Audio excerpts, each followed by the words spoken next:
Well, the candidate filing period ended this last week, so we now know who is going to be running for all of those seats at the statewide, the federal, the judicial, and the legislative level. Who better to ask their opinions for what they expect to happen in the primary and the general elections than two well-known political consultants, J.R. Davis, a Republican strategist with Gilmore Davis Strategy Group, and Democratic strategist Michael Cook with Cook Consulting. I am going to come to JR first on this question, but I want Michael's take on this as well too. Let's talk about the kind of filing period that Republicans had as filing period closed on Tuesday this week. Where do you see the Republicans' biggest strengths, some opportunities for gains, and do they have some weaknesses? Yeah, I mean, I think one, there was another strong showing by Republicans across the state. I think when you talk about, the strongest areas would obviously be Northwest Arkansas. I think just with the amount of House seats and the other Senate seat that popped up open there. Two, I guess you've got Cecile Bledsoe leaving. So I think there's a lot of good opportunities for Republicans in the Northwest Arkansas area of the state. But when you have 94 filers, it was a record according to the party. That's really a good sign of the strength of the party. And then when you start talking about filing fees, it's a nice sort of treasure trove for the RPA when they start getting involved with some of these general races as we get throughout the summer. So I think it was a really strong filing period for Republicans once again.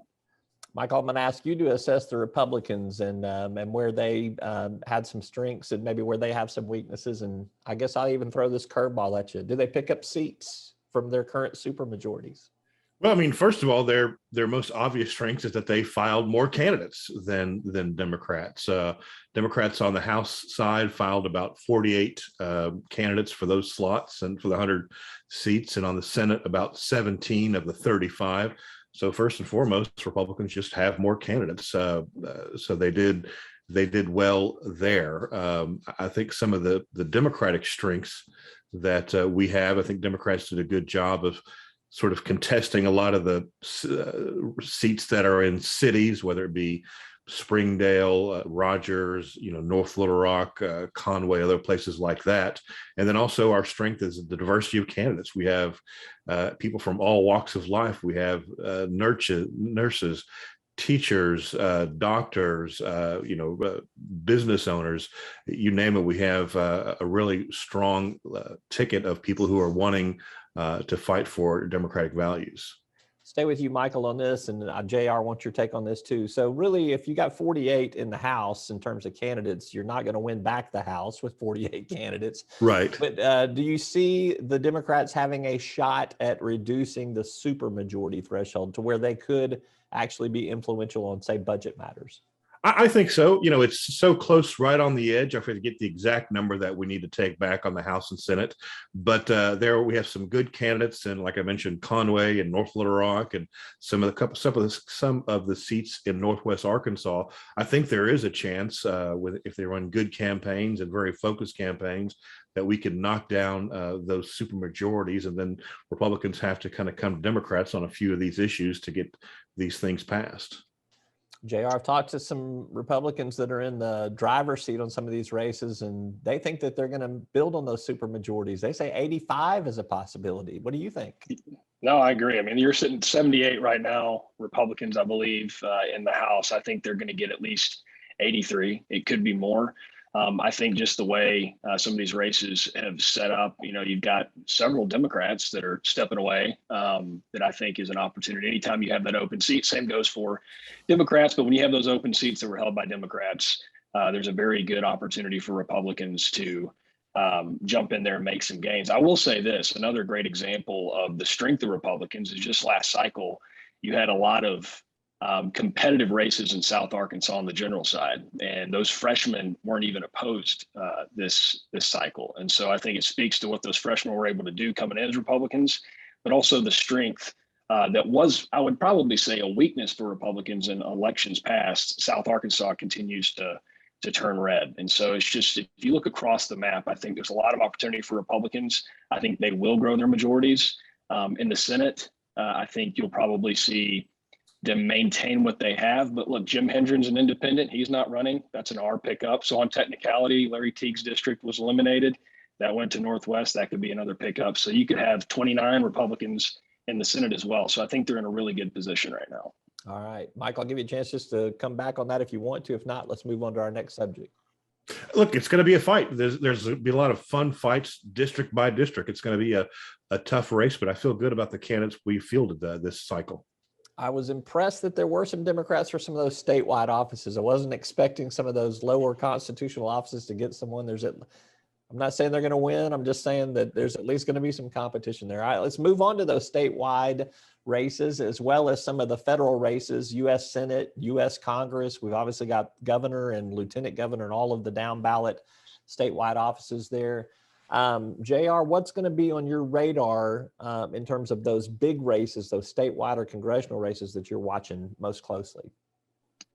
I think basically how much money Republicans spend. I mean, I don't know.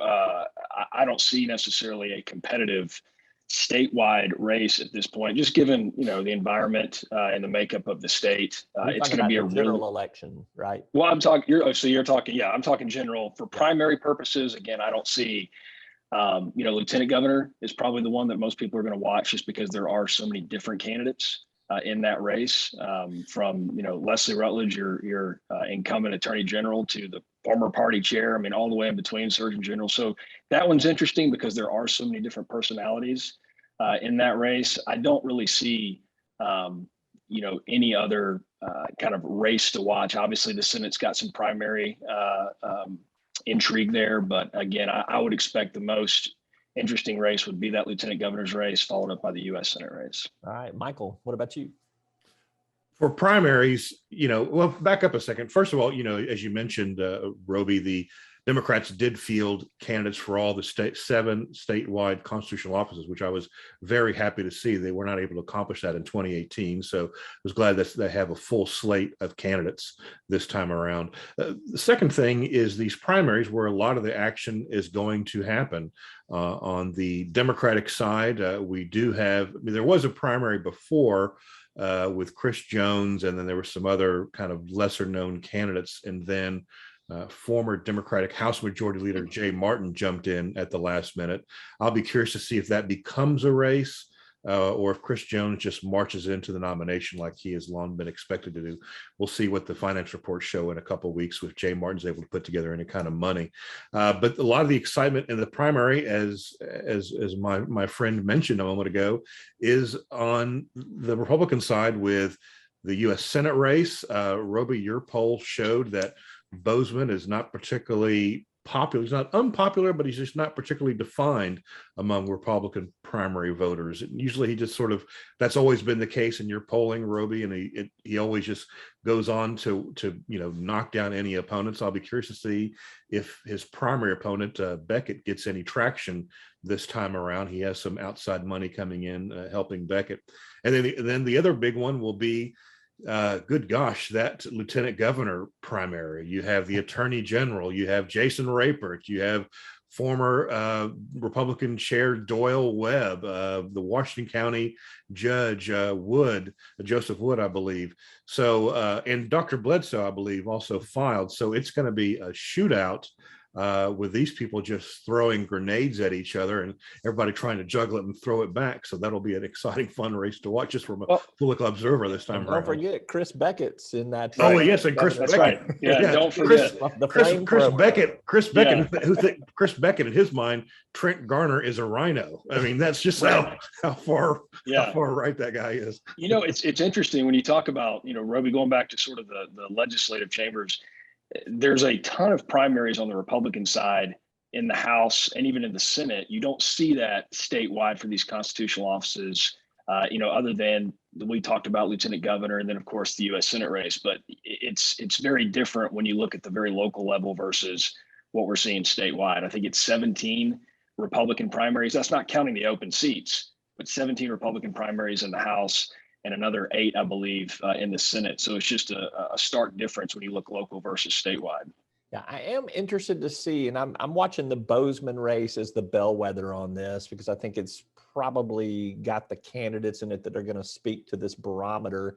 Is establishment traditional Republican base versus this upstart, non-rhino wanting to purge Republicans in name only from the race. You got Bozeman kind of can wade in both of those circles, but leans obviously more establishment. But you've got the Jake Beckett and the Jan Morgans in that one. I'm curious to see what those numbers wind up with. My thought is it's going to be somewhere in the 30% range, but we'll see. I will not put you guys on the record as having to make that prediction today. Let's move to the legislative races, House and or Senate. We've talked a little bit about these, but what are some bellwethers to watch? JR, you first, Michael second. I think one is, Northwest Arkansas, just the entire area up there. What does that look like? I mean, right now, obviously, it feels like that's going to be a strong opportunity up there for Republicans to pick up. But how much has it changed since the last cycle? Are there going to be some competitive races there? We saw the special election there that was, I think, a scary moment for Republicans. I think all that says is that Republicans have to continue to work and not take anything for granted. But I would say that's a strong race there. I think Monty Hodges' race or his district, he's leaving to run for Congress. Anytime a Democrat leaves, it's a pickup opportunity. I think Republicans feel good about that seat. So that's just a couple of thoughts off the top of my head there. And I'd throw one more out, Conway, where Trent Minner is in a primary against Kim Slaughter. And of course, you've got longtime incumbent Steve McGee there. I think that's another bellwether to see how Republicans do that. Not obviously past the primary into the general. Yeah. Michael, how about you? What are the legislative races that you're kind of looking at to give you some vision for where things may be headed? Sure. Senate District 31 is the first one I would come up to that JR just alluded to a moment ago. Democrat Lisa Parks just barely lost the special election by 31 votes, but I mean, just that close. So that will be I think a hard fought race with, she'll have plenty of resources because she came so close. That'll be a fight against Republican Representative Penzo, I believe, is he's one of.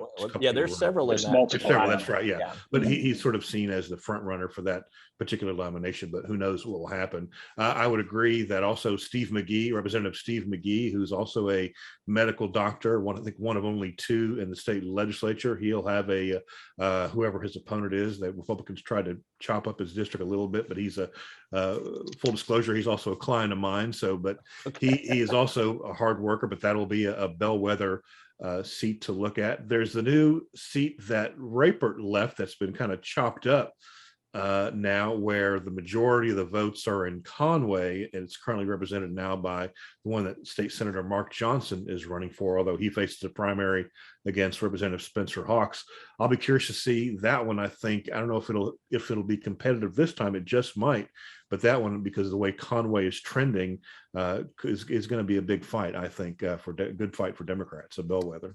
And no one mentioned the premier legislative race to keep your eyes on this time, the Bob Ballinger reelection seat. Yeah. There's like 5 Republicans in that primary. Well, that's a great point, Roby, because that one's intriguing, much like the lieutenant governor's race. But when you look at that new district, these candidates come from all over the district. So it's not like we've got a couple of Boone County guys going up against, this is, Newton County, Boone County, Carroll County. This is going to be a very interesting race, and I think one to watch for sure, because it's going to be tough.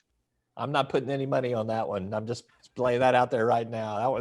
That one's too hard to predict what may happen there, but that will be one to watch. I think we'll see some exciting direct mail pieces in that. Oh yeah, it's going to be a lot of mail, a lot of money going through that particular district. All right, J.R. Davis and Michael Cook, great analysis and insight. Thank y'all both for being with us, and let's do this again. Maybe once we get a little closer to Election Day.